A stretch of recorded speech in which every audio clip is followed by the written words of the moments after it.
রঘুরাজা পিতৃশ্রাদ্ধ ব্রাহ্মণের সমস্ত দান করিলেন।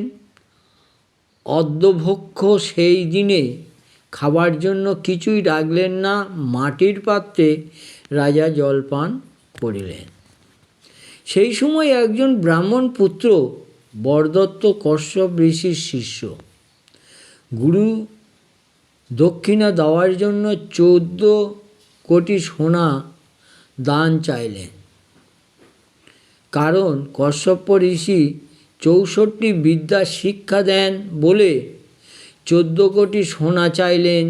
দ্বিজ জানতেন যে রঘুরাজা পৃথিবীর শ্রেষ্ঠ দানী, তিনি কখনো ব্রাহ্মণ ফেরাননি। নিজ ভাণ্ডারে নেই তবুও ফেরাননি। দ্বিজ রঘুরাজাকে কল্পতরু উপাধি দিলেন।